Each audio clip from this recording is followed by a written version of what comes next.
Welcome to Das coaching.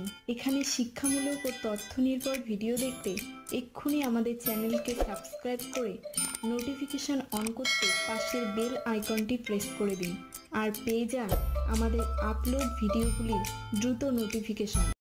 আজকে আমি তোমাদের মিন বা গড় করাবো। তো গড়ের হচ্ছে দুইভাবে করা যায়, একটা অবিন্যস্ত স্কোর এবং বিন্যস্ত স্কোরের। তো এখন আমি অবিন্যস্ত স্কোর রাশিমালার গড় নির্ণয় করব। এর আগের দিন আমরা ট্যালি করেছিলাম বা পরিসংখ্যান বহুভুজ, এর পরের ধাপটাই হচ্ছে গড়। তো দেখে নাও, এই যে স্কোর, অবিন্যস্ত স্কোরগুলো এভাবে সাজানো থাকে, আরও অনেক থাকতে পারে, 2, 5, 6, 7, 4, 6 এরকম অনেক থাকতে পারে।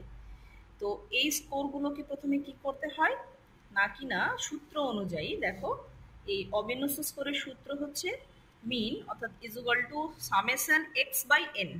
তাহলে এই কথাটার মানে হচ্ছে সামেশন, অর্থাৎ যার অর্থ হলো যোগফল। ঠিক আছে, এন মানে আমরা জানি নাম্বার।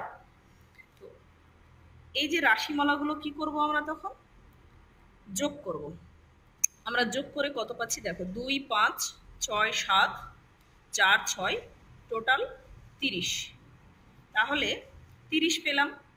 এবার সূত্রে আমরা বসাবো, তার মানে এই 30টা হলো, আমরা এখানে লিখে নেব আগে, summation x equal to 30, R N equal to কত হলো না, কিনা এন সংখ্যা কয়টা, 1, 2, 3, 4, 5, 6, তাহলে 6টা সংখ্যা, সূত্রে আমরা তাই বসিয়ে দিলাম। তাহলে 30 কত হলো 6, কত হবে আমাদের 5, এই 5 হলো অ্যান্সার। এইভাবে আমাদের অনেক থাকতে পারে, এরকম শর্ট কোশ্চেনে অনেক অঙ্ক আসতে পারে, স্ট্যাটিস্টিক্স আসতে পারে, যেগুলো আমরা এই নিয়মে করব, অর্থাৎ এগুলোকে বলা হয় অবিন্যস্ত রাশিমালার গড় নির্ণয়। ওকে।